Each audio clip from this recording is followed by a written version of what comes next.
کچھ دن پہلے اس کے موبائل پر انجان نمبر سے کال آنے لگی۔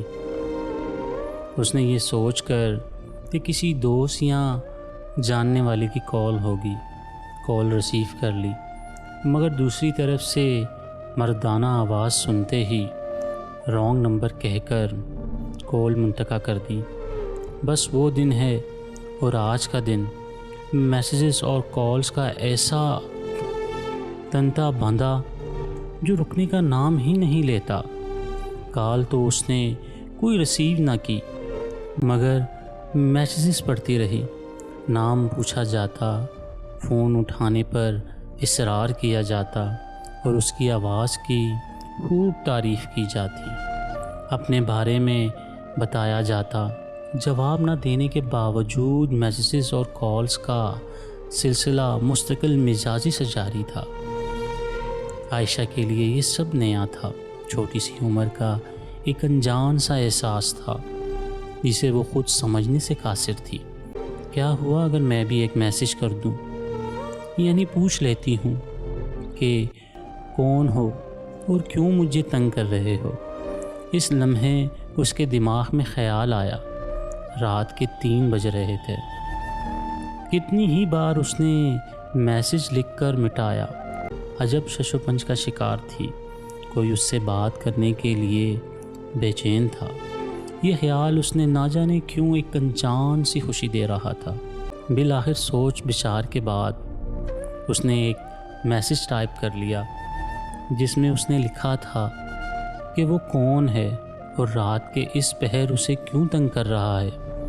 ہاں کوئی بات نہیں، ایک میسیج ہی تو ہے اور پوچھ لینے میں قیامت ہی کیا ہے۔ اس نے خود کو تسلی دی۔ بٹن دبانے ہی لگی تھی کہ اچانک ایک چہرہ اس کے دماغ کی اسکرین پر ابھرا۔ میری بیٹی، تو میرا مان ہے۔ یہ جملہ جو اس کے بابا اس کا ماتھا چومتے ہوئے اکثر دہرایا کرتے تھے، اس کے حلق میں کانٹے چبھنے لگے۔ بیٹیاں جب معاشرے میں سر جھکا کر چلتی ہیں تبھی اس کے بھائی اور باپ سر اٹھا کر چلنے کے قابل ہوتے ہیں۔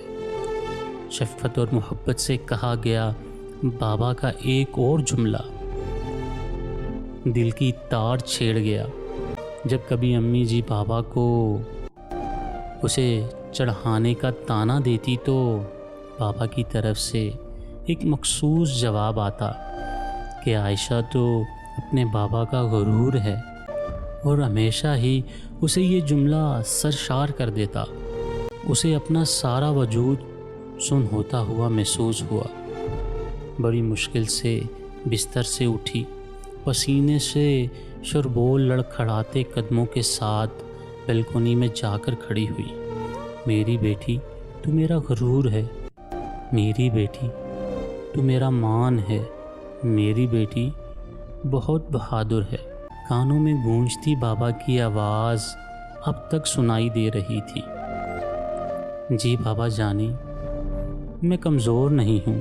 آپ کی عائشہ آپ کا غرور نہیں توڑے گی، انشاءاللہ۔ آپ کا سر کبھی جھکنے نہیں دے گی۔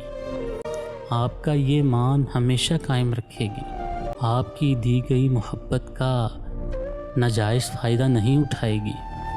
وہ سرگوشی میں بولتی گئی۔ آنسو اس کے گالوں کو بھگو رہے تھے۔ اس نے جلدی سے اس نمبر کو بلاک کیا۔ سکون کے احساس کے ساتھ اس نے گہرا سانس لیا اور آسمان کی جانب دیکھنے لگی۔ رات کی آخری پہر تھی کہ کچھ دیر میں سحر ہونے کو تھی۔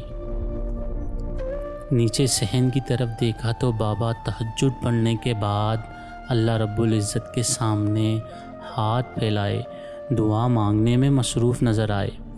بابا اللہ سے اس کی عزت اور آبرو کی دعا مانگے اور اللہ پاک اسے گناہوں کی دلدل سے نہ بچائیں، ایسا کیسے ہو سکتا تھا؟ اسے اس لمحے اپنے بابا پر بے حد پیار آیا۔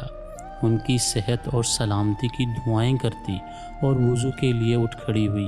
انجان نمبر کے ذریعے پھینکا ہوا یہ شیطان کا جال ہوتا ہے جو وہ نفس نازک پر پھینکتا ہے ایک جگہ سے نشانہ چھوٹ جائے تو دوسری جگہ آزماتا ہے، اور جہاں نشانہ لگ گیا رسوائی اور پچھتاوا لڑکی کے حصے میں ہی آتا ہے۔ قابل تعریف ہیں وہ لڑکیاں جو ان جالوں سے اپنی اور اپنے سے وابستہ رشتوں کی ناموس کو بچا لیتی ہیں اور اپنے والدین کا مان ٹوٹنے نہیں دیتی۔ اللہ پاک تمام بہن بیٹیوں کی حفاظت فرمائیں، آمین۔ جزاک اللہ خیر۔